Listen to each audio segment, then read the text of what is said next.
Hello and welcome back to episode 3 of the Pondcast from our team here at On the Pond Canada. We're pleased to be back this week with current KHL coach and former NHL coach Mike Pelino.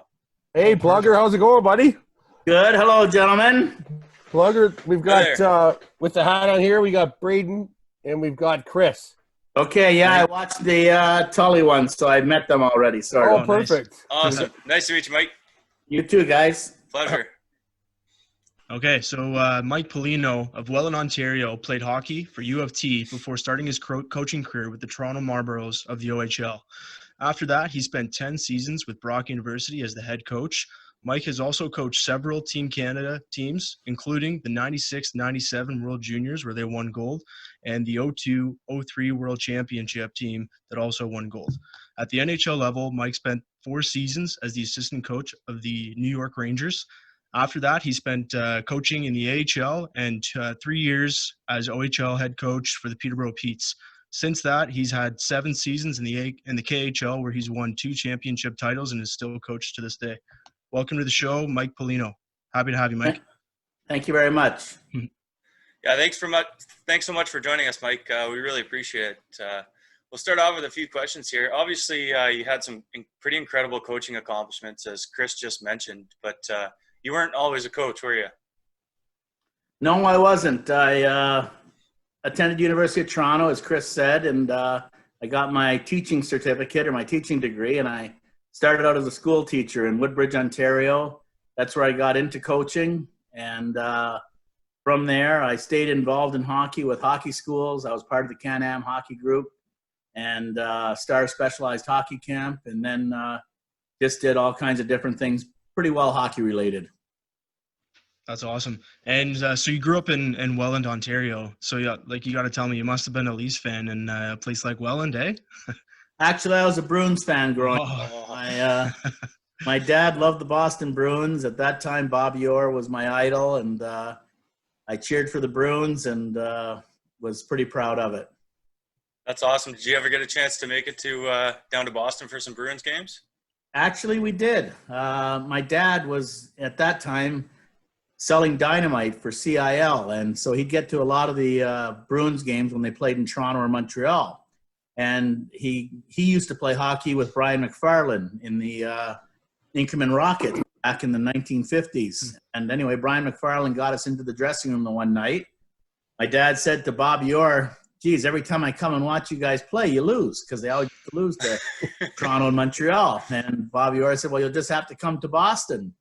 My dad said, well, if you can get us the tickets, we'll be there. So as a 10-year-old boy, and my brother was 8 years old, we flew to Boston weekend, and that's great. Well, as Bob Orr's guests as far as the tickets went, and watched them beat Chicago and St. Louis and move into first place, and then eventually win the Stanley Cup later that year.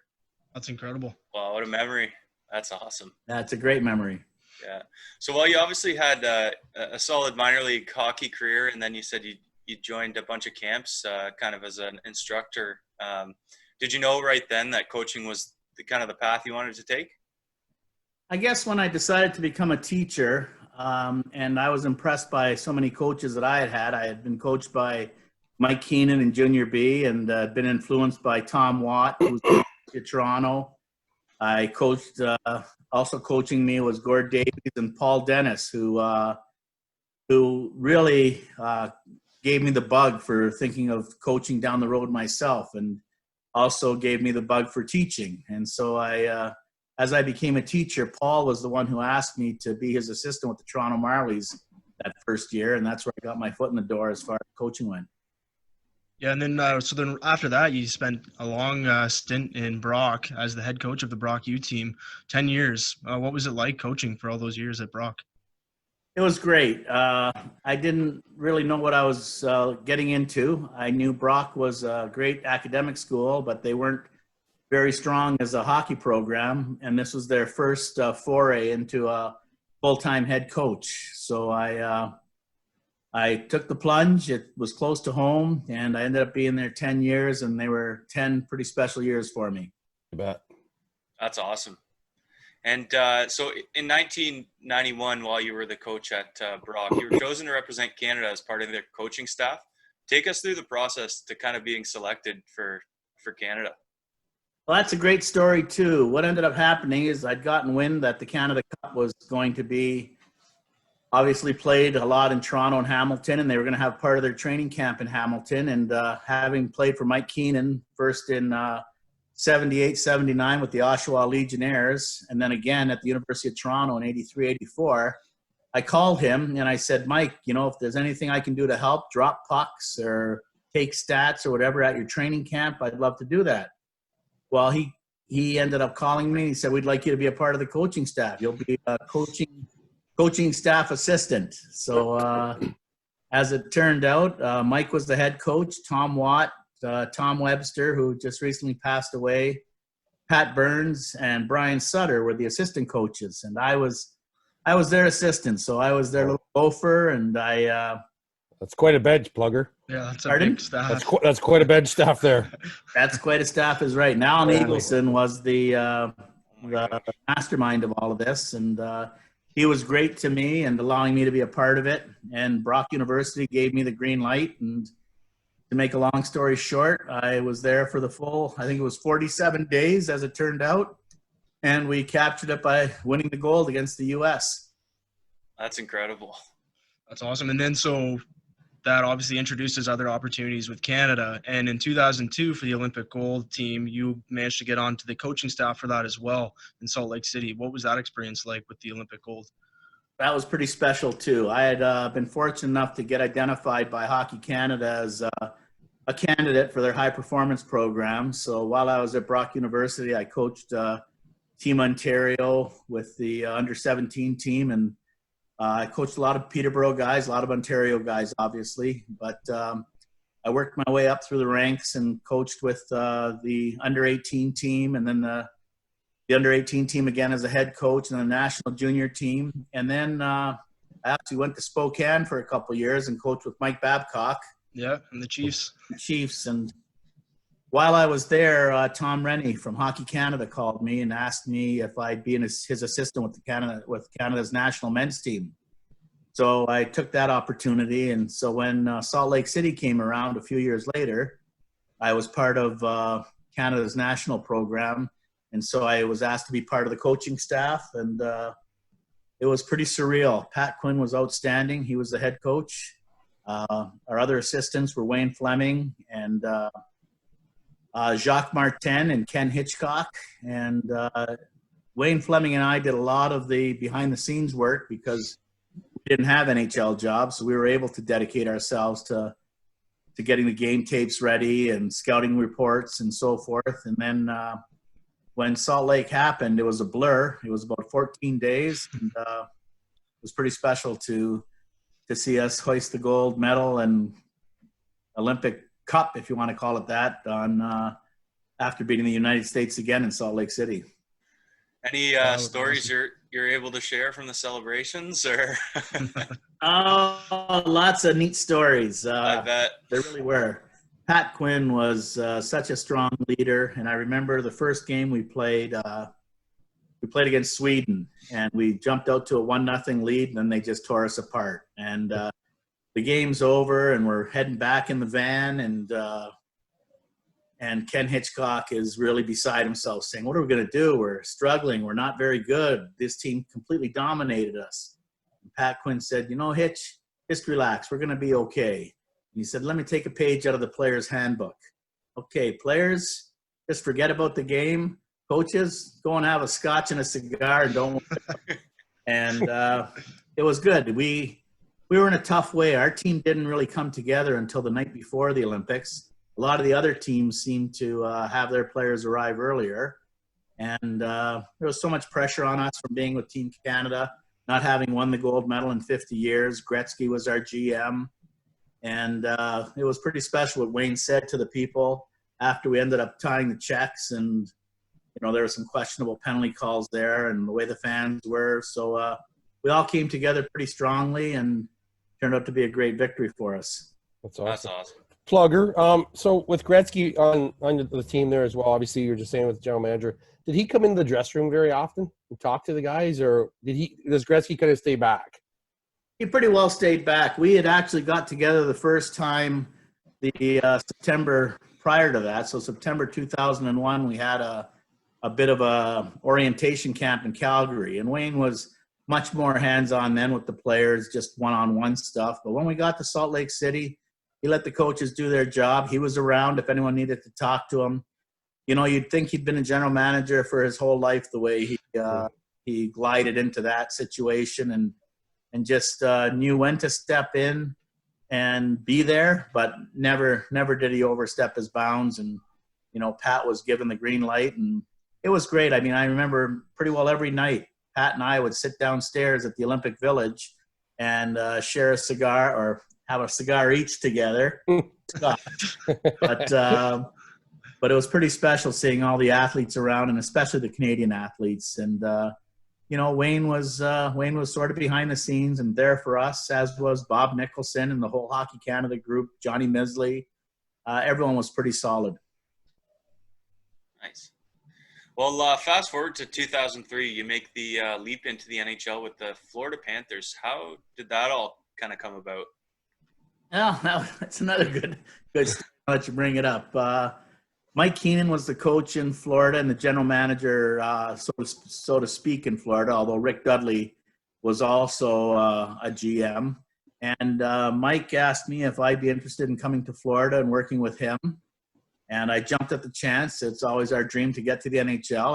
I didn't get there as a player, but to get there as a coach was pretty special. And so I accepted. We flew down. We bought a house and started the season. The season was going okay, not great. But Rick Dudley and Mike Keenan were really having a power struggle with the owner. The owner decided to lean towards Rick Dudley's way of thinking, and he fired Mike Keenan 15 games into the season. I think we were 5-8-2 at the time. And the next day, Rick Dudley fired me. So I just moved my family in, and less than a month later, I was out of a job. But it turned out to be a great year for us, family-wise. The way we put it was that so many of our friends, all they do is want to wait to retire and have a place in Florida. And here we are living here right now at a pretty young age, and still have a full salary to collect. Let's just enjoy it. So we bought season passes at Disney World. We went on some 3-night cruises in the Bahamas, and perfect. It was perfect. And then how's that, Plugger? How's that work then when you get relieved of your duties like you were, Mike, and for salary? So you get paid the rest of that. It's like under contract, obviously. How did it work back then? Well, the way it works is basically they continue to pay your salary right until your salary or contract concludes. So mine was going to be over June 30th of that year. So I ended up getting a paycheck every 2 weeks. I think there's other clauses in there now where people may get in there, okay, pay me my lump sum or pay me 50% of my lump sum, and then we'll both walk away. But, you know, I think it's similar to Mike Babcock right now, where as far as I understand it, the Leafs continue to pay his contract for the next 4 years, and he'll get his paycheck every few weeks. And then if someone else decides to hire him and gets permission, then they'll basically take over paying Mike and work it out however way they want with the Leafs. Yeah, that's a pretty ugly situation they got themselves into there. Yeah. So after that year, so you had a great year, obviously, in Florida, a lot of family trips. Next year, you end up joining the New York Rangers. Quite the change in scenery from a small market team like Florida, and then you go on to spend four seasons there. What was that like? That was surreal. One of the original 6, it was like nothing you can imagine. I mean, Florida was great. It was a nice step into the NHL, but then all of a sudden you go to an original 6 team, and it's like eating at a top steakhouse versus a franchise steakhouse. It was unreal. And Glenn Sather was the GM. Tom Rennie was the coach.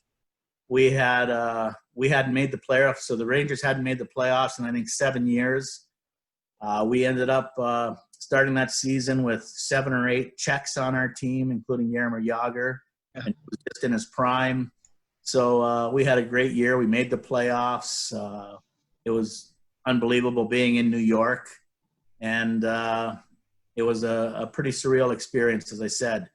The one other thing that happened there was between signing with the Rangers, we had the lockout year. So that year I lived in Bobcaygeon, and I was still employed by the Rangers. I would go down to our farm teams and spend a week a month with either Hartford or Charlotte.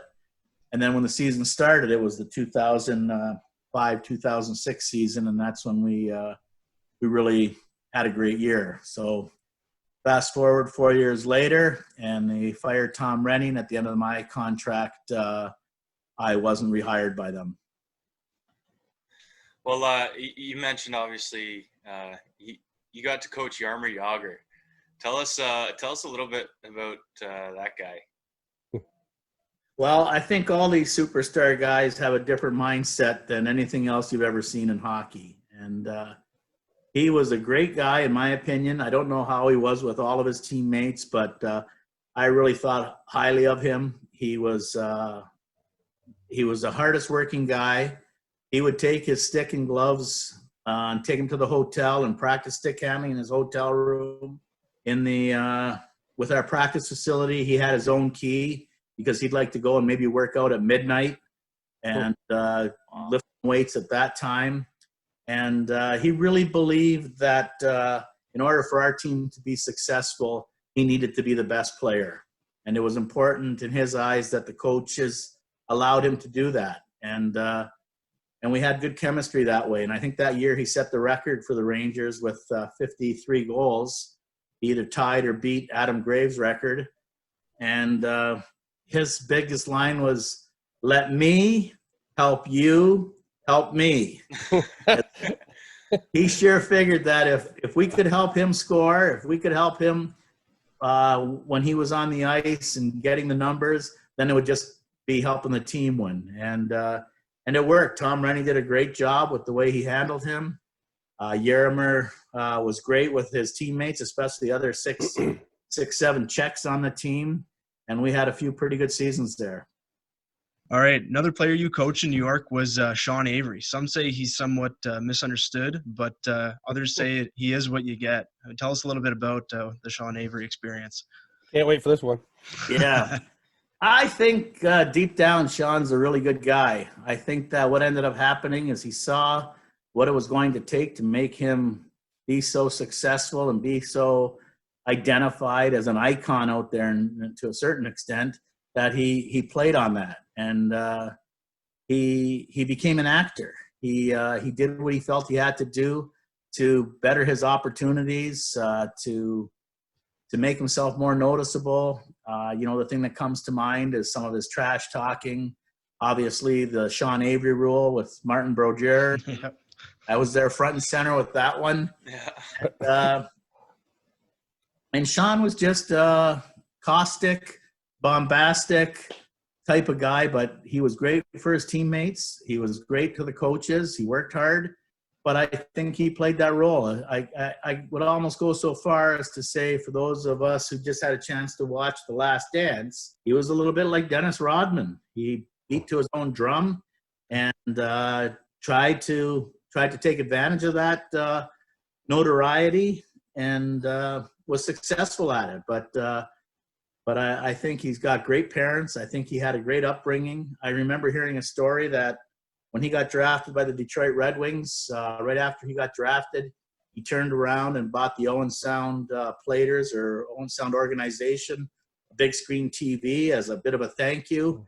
But, those things never get publicized because it ruins his image. Oh. Saying that, he had his moment where he was could be difficult. Yeah. So when with his antics, like say with Brodeur and stuff, we all see it in your front and center. So what happens like in the dressing room after? All the boys laughing about it, or like what goes on after that? Oh, Jagr says, "Sean, you shouldn't do that." Sean says, "Well, it might help you score, Jaromir." Jagr says, "Do it." So the guys liked him. They knew he was with them. He could probably rub them the wrong way, and I'm sure he did sometimes. But the guys got a big laugh from him being around in a good way. Sure. Whatever he did, we all remember the name Sean Avery. So I guess it worked. And he still reminds us from time to time too. We always see his videos pop up every now and then. Oh yeah, now he's the bicycle bandit or something from New York. He's That's probably gonna be missing that right now. Yeah. All right, fast forward a few years. You take your expertise overseas under Mike Keenan yet again in the KHL. Tell us about the decision to head overseas. Well, ever since I was let go in 2003 from the Panthers, Mike and I continued to stay in touch and talk about getting a chance to work together again. We felt that we really complemented each other very well. And we actually worked together with the TV series Making the Cut. I don't know if you guys remember that. Yep. Definitely. That was a lot of fun. And even as we went through the years, it never seemed to work out where we were both off at the same time. So I'm sitting at home, and it's 2013, and I've been released from the Peterborough Petes in December prior to that year, December 2012. And Mike phones me up, and he says, "Hey, I got a job for us if you want to coach together still." And I said, "Sure." He said, "Well, it's in Russia." And I said, "Really?" And he says, "Yeah." He says, "But I think it's a pretty good opportunity. It's great hockey. I've had a good conversation with the ownership and the management." So I talked to my parents, see what they thought, and talked to my wife, my kids, and it seemed like a great opportunity and a great idea. So I jumped in both feet. Mike and I flew over to Magnitogorsk, a city I'd never even heard of before. It's pretty well in the middle of Russia, sort of heartland Siberia, right on the Ural Mountains. Okay. But we got there, and it was just fabulous. It was a great, great experience, coaching-wise, culturally. And the best part was that first year we won the championship, which is what you'd want to do as a coach. Yeah. And just Mike, you just mentioned about the Peterborough Petes. That's where you and I connected. Yeah. And when you were nice enough to allow me to suit up your boys with some original Pond Gear stuff. And at that time, if you could just go through that, maybe a little bit of your experience in Peterborough, you're a great coach here. You're well respected in this community. And I coach with one of your good friends. Our kids are the same age. I think you were his mentor, and he's my mentor now. Is Wayne Clark. Oh yeah. We've been coaching AAA together now. Our kids are the same age, and then he talks about you a lot. And could you maybe take us through a little bit in Peterborough as well? Well, I was living in New York at the time. I had, as I said, my contract with the Rangers had expired, but we stayed in New York because there were going to be some other opportunities possibly come my way.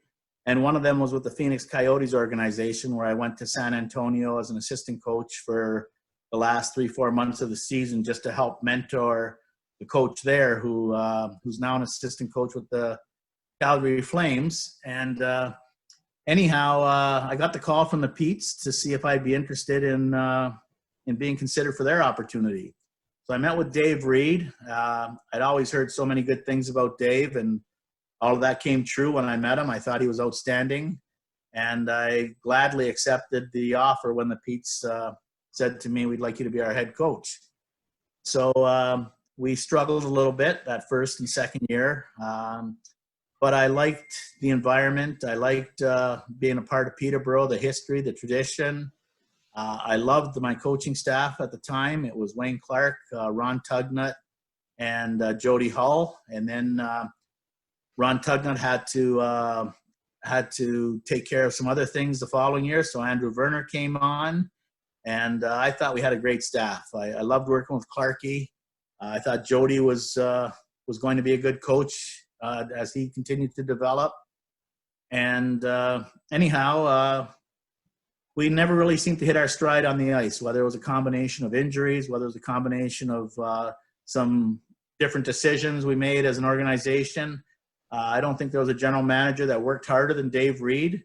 I think it was difficult because that was his first kick at the can as a GM and a learning curve. But I think had the Petes not made the changes that they did, I think we would have eventually found our way. It's just that in this business, you understand that people have to make decisions in a hurry sometimes, and that's what happened. So anyhow, to make a long story short, I was there for 2.5 years, and I really enjoyed working for the people of Peterborough, working with the players. I have to say that a lot of things took me by surprise with the mentality of the young hockey player at that age. After having been at the pro level, I could see that there was a big gap between junior and professional hockey, and it was interesting to say the least. I bet. So then going back to Russia, so you obviously to date you've won the 2 championships, I believe is what it is in Russia, and you're still coaching there now. What was it like winning those championships over there? Like, is it different than the North American hockey that we're familiar with, or take us to those moments? Well, like one of my old coaches said to me once, "Baby, there's nothing like winning." It doesn't matter if you're winning on the golf course, if you're winning in minor hockey or junior hockey. It's great to win. And I'd had a lot of successes over the years. I won the World Juniors, as you mentioned, the World Under-18s. I was the head coach there. We had Joe Thornton, Patrick Marleau on our team. I was part of the Olympic team, 2 World Championship teams with Team Canada.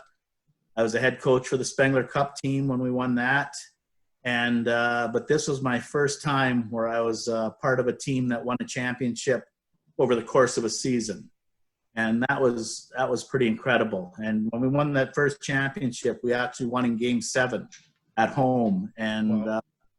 You dream about those things, playing pond hockey or whatever. And it was just great to win.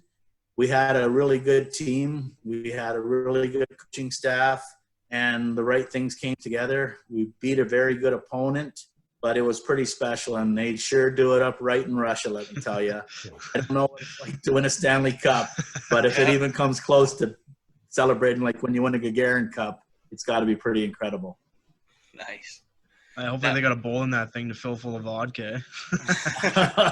Yeah, they celebrated. We celebrated through the night, and it was just great. The next day we had an impromptu parade through town and Nice. friends and everything, and yeah, it was crazy. So the city pretty much just shuts down for it. Is it Plugger? Oh yeah. And the neat thing about the KHL is it's not a revenue generated profession. Over there, it's all either very rich owners or very much sponsored teams by big companies or whatever. And I think what it was Putin just told his rich buddies, I want to galvanize this country. We're going to have hockey coast to coast. We're going to make it as good as we can. And I don't care what it costs you. So the fans loved it.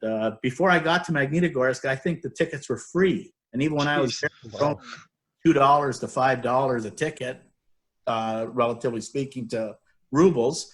And the fans loved it. The fans were great all across the league. They got some really neat little customs there. The fans there cheered just as much for the opponents as they do for their own team when they're talking about great hockey players. And it was real great experience for me to see it that first year and then to have 6 more after that. Nice. Yeah. Well, obviously you're loving the KHL over there, but do you ever see yourself coming back to North America to coach?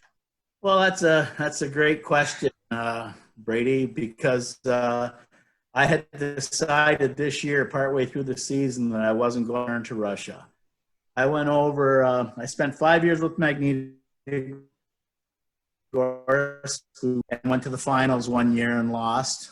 Then the following year, I accepted a position with Avangard Omsk, and Bob Hartley and was the head coach. We went to the finals that year. And then this past year, I was offered a position with Lokomotiv Yaroslavl, and the head coach was going to be Craig McTavish.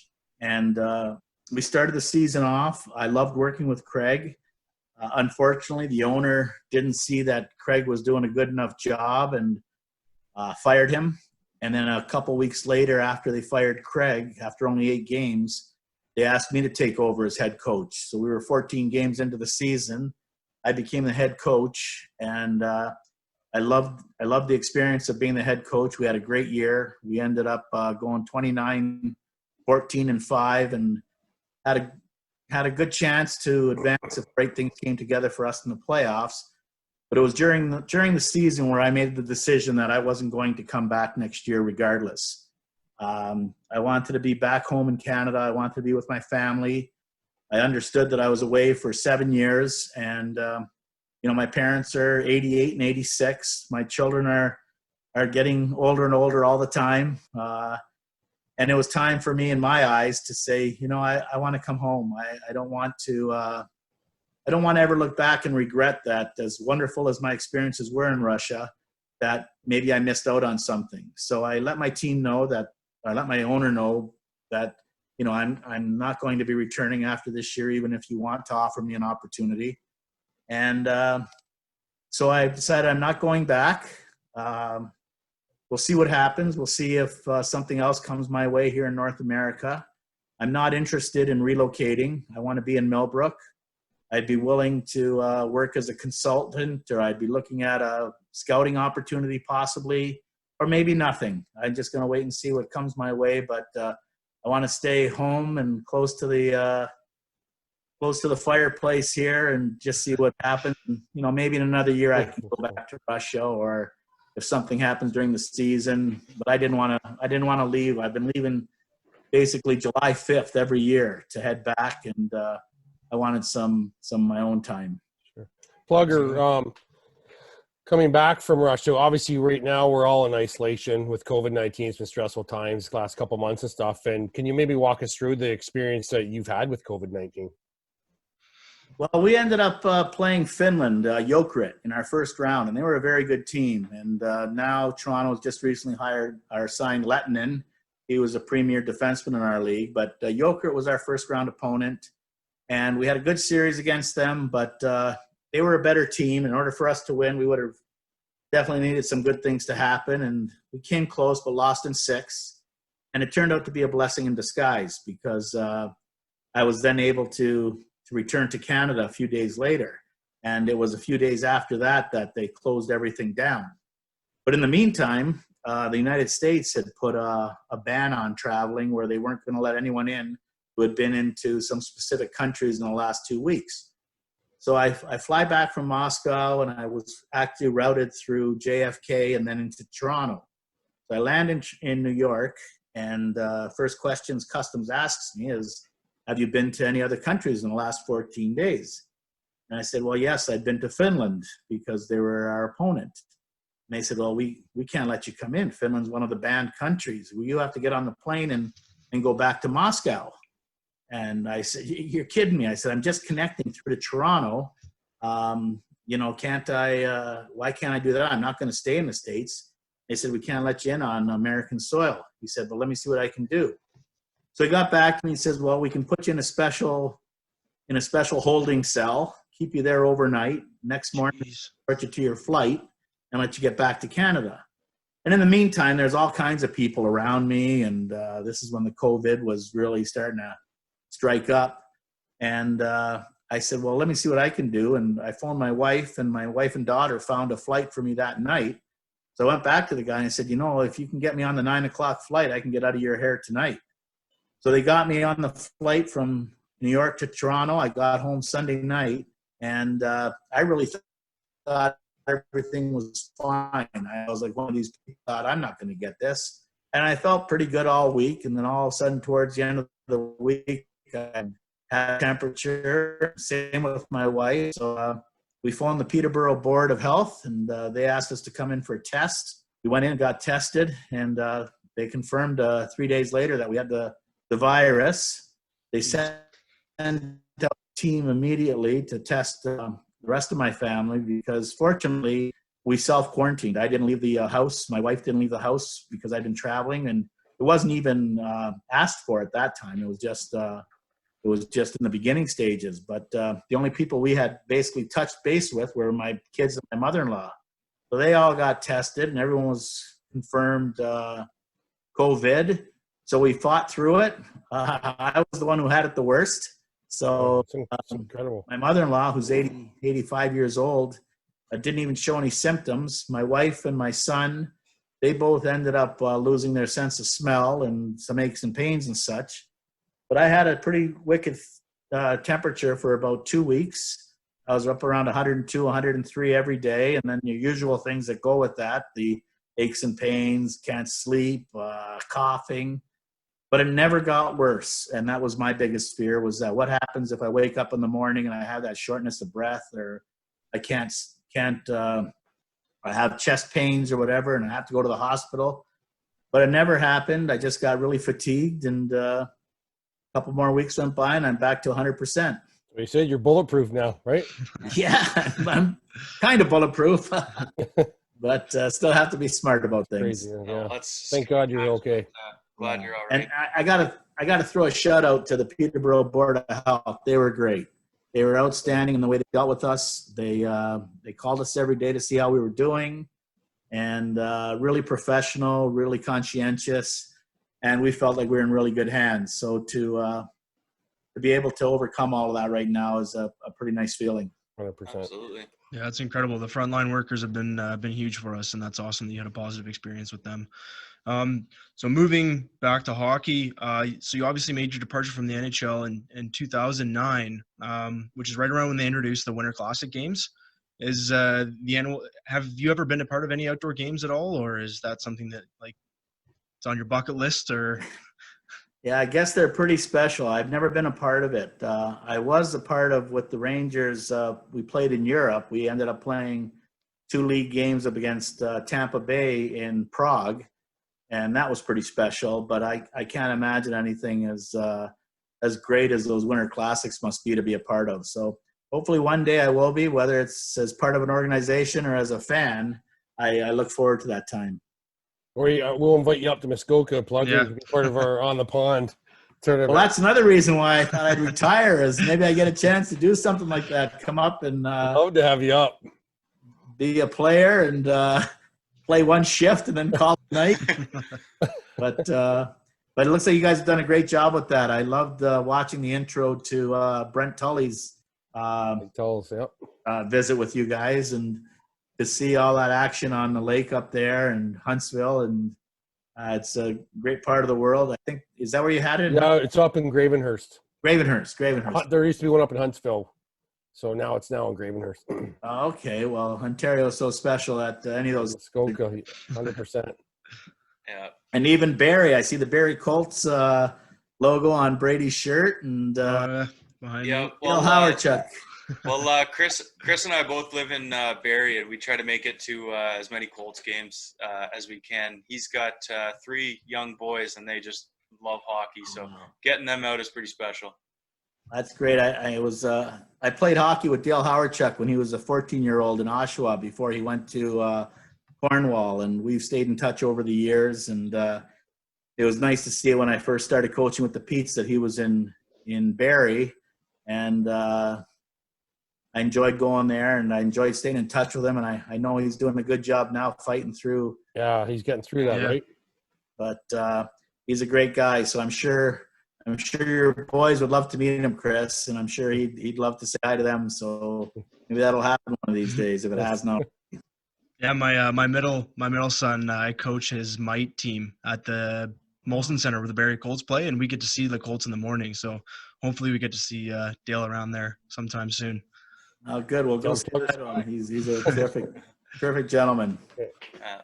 All right, so I got one last question for you here. What advice would you give to someone wanting to get into coaching with hopes of kind of ending up in the pros like yourself?